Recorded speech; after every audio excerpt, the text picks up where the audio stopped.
In the coastal city of Tunis, where the Mediterranean's deep blue waters kiss the shore, Asma found herself far from the small inland village she once called home. The bustling Medina, with its labyrinth of narrow streets, was both enchanting and overwhelming. Minarets towered above the whitewashed buildings, and the call to prayer echoed across the city 5 times a day, reminding Asma of the faith she had carried with her all her life. She had come to Tunis with dreams, like so many others. The city, with its history and promise of opportunity, had drawn her in. But beneath the surface of the picturesque views and ancient souks lay a reality that was harsher than she had ever imagined. Asma struggled to find work, despite her best efforts. The city was unforgiving, and for every job she applied for, there seemed to be 100 others just as desperate as she was.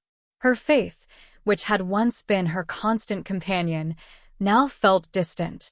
Asma would visit the Grand Zaytuna Mosque, seeking solace in its quiet courtyards. She would run her fingers over her prayer beads, whispering the verses her mother had taught her, asking for guidance. But each day, her situation grew more dire. Her small apartment, located near the vibrant La Marsa coastline, was becoming a burden. Rent was due, and Asma could barely afford to feed herself, let alone keep a roof over her head. It wasn't long before the offers began to come. Men who saw her vulnerability offered their assistance. Money, a place to stay, clothes, anything she needed. But there was always a catch. They would smile and say they wanted to help her, but Asma knew what they truly wanted. They wanted her to compromise her values, to give up a piece of herself in exchange for the comfort they dangled in front of her. One day, after yet another unsuccessful job interview, Asma found herself sitting alone on the rocky shoreline of the Mediterranean. The waves crashed against the stones, the salty breeze brushing against her face. She held her prayer beads tightly in her hands, seeking answers in the rhythmic repetition of her prayers. A man she had met a week earlier had called her that morning, offering to take care of all her problems. He was wealthy, influential, and could provide her with everything she needed. But the price was her body, her dignity. Asma thought of her family back in the village, of the Islamic relics her grandmother had passed down to her, a small silver pendant engraved with a verse from the Quran, a reminder of faith and protection. She wore it always, and in this moment of weakness, she clutched it tightly.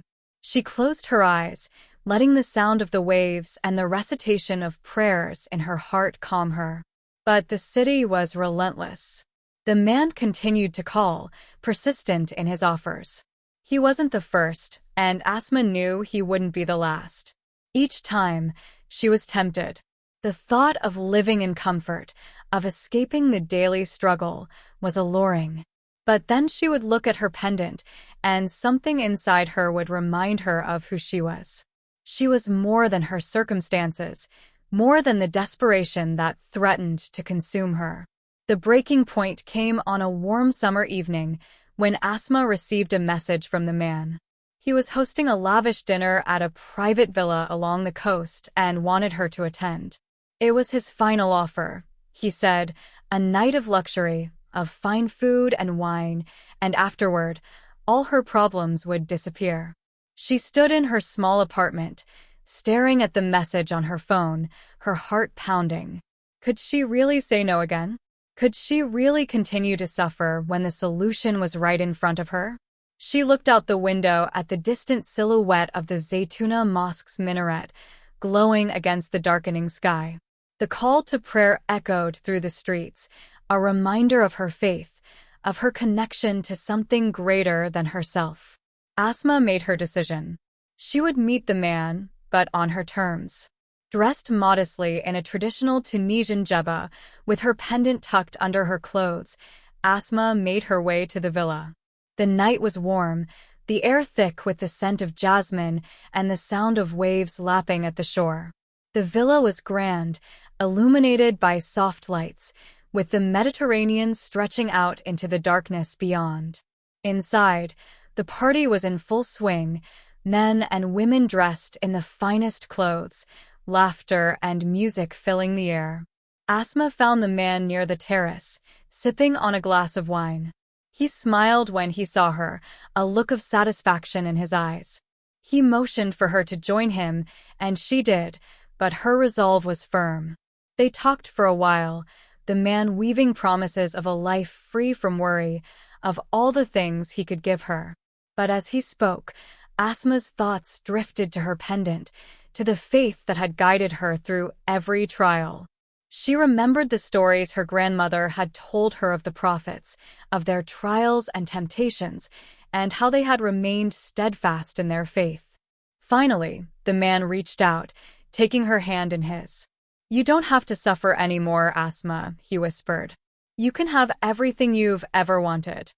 Asma looked into his eyes, feeling the weight of his words. And then, slowly, she pulled her hand away. "I already have everything I need," she said quietly, her fingers brushing against the pendant hidden beneath her clothes. "What you're offering, it's not worth my soul." The man's expression shifted, confusion flickering in his eyes. "What are you talking about? This is your chance to escape all of this." Asma stood, her resolve unshaken. "I came to this city to find a better life, but not at the cost of who I am. My faith, my dignity, they're worth more than anything you can offer me." She left the villa that night, the sound of the waves and the distant call to prayer guiding her back to her small apartment. She didn't know what the future held, but as she walked through the quiet streets, she felt a sense of peace she hadn't known in months. And yet, as she returned home, a controversial thought lingered in her mind. She had made her choice, had held on to her faith, but she couldn't help but wonder, had she been too rigid? Was there a middle ground she had overlooked? Was it possible to navigate the city's temptations without compromising her soul, or was the world truly as black and white as she had believed? Asma continued to struggle, but her faith remained her guide. However, in the quiet moments of the night, she would lie awake, staring at the ceiling, questioning whether her unwavering stance had been a blessing or a burden.